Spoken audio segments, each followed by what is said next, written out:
Hi, my name is Spencer Torres. I'm here with Search Engine Journal, and I have with me today Dixon Jones, Marketing Director at Majestic, and wanted to talk a little bit about a new feature you guys have with Topical Trust Flow, and a little bit about what it is and where you guys came to come up with it. Okay, so Topical Trust Flow, we've categorized the web. So what we've done is we've found a way to take every page on the internet, and instead of just saying how important it is, like a domain authority or page authority or trust flow score, we now can segment that information and say, well, is it influential in politics, or is it influential in automobiles, or is it influential in health, whatever category it may be? So we've broken these up into around about 800 categories at the moment. Every page on the web, we're updating that every single day. So now you'd sit there and say, well, we've got 700 billion URLs in the database times 800 calculations every 24 to 30 hours, and we're categorizing every single one of those things. And can you speak to how are you categorizing? What's the flaw ratio? How So we obviously we keep a little bit to ourselves here, but the idea is that if we know that we've got 10 pages about accounting, for example, and we know that those pages are linking out to other pages on the web, and then those pages are linking out to other pages on the web, and those pages are linking out to other pages on the web, then even 3 or 4 links away, there's some proximity to the trusted set that we know that are about accounting. Sure. So in order to do this, you've got to be able to map the whole web, otherwise it just doesn't work. But luckily we do that. Well, I think we're in the top 5 web crawlers on the planet now. So there's Google, there's Bing, there's Baidu, and then we're vying with Yandex for 5th place.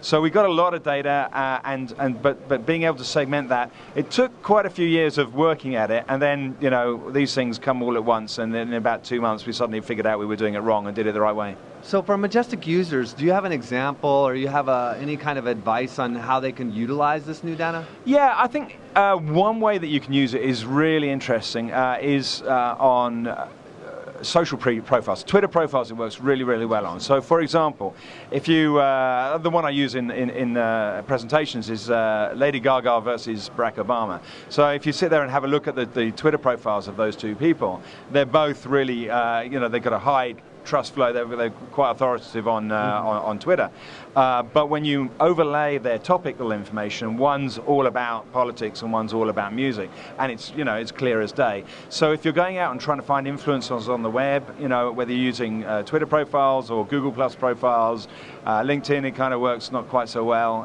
Facebook's more dodgy, but you can really pull out information about who's influential and in what context. And I think that's a missing bit, because we always knew Bill Gates was influential, but really not when it comes to music. And those are obviously pretty obvious for people in those examples, but there's a lot of people that aren't as obvious, right? You're looking and you're saying, look, I know he's an influencer, but I don't know necessarily where you're at, right? And the interesting thing is that, if you use something like Cloud or something to work out how influential somebody is, that's great, but, that's based on stuff that you ultimately can manipulate, and it's not that you can't manipulate links, but you wouldn't tend to manipulate links for the purposes of looking influential about a particular topic.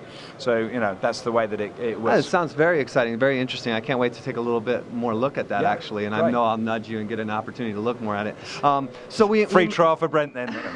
we mentioned earlier that you were from Majestic, and we didn't mention the Majestic SEO part. So you obviously recently have made an adjustment in your branding, as well as some other companies, and gotten rid of the SEO part. What was the decision for that? Why did you decide to do that? We always wanted to, that was kind of like our dream domain was majestic.com, but it was held by a domainer who owns 38,000 different domains on the same IP number.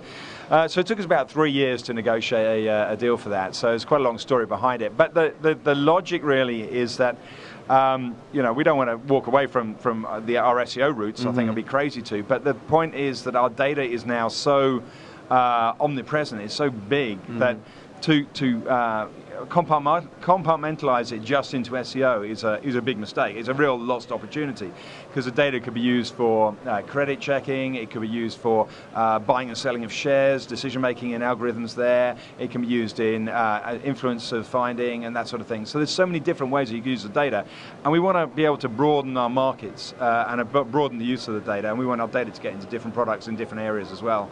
And that brand's going to do it very nicely, I think. Well, congratulations on Thanks. that. Where, if anybody's looking to follow you, get more information, where can they find you online? Well, majestic.com, of course, and if you want to find me, I'm on Twitter on Dixon_Jones. Thanks, Dixon, for joining us. Really appreciate it. All right, thanks. The world of SEO and even social is authorship and building authority. So is Google authorship dead? Well, Google authorship is dead. That's a well thought out fact. The concept, though, of author rank and servicing that need to be reviewed. How can you do this easily? Simple. Link Patrol scans your entire site. Link Patrol gives you a breakdown of all the authors, domains, and anchor tags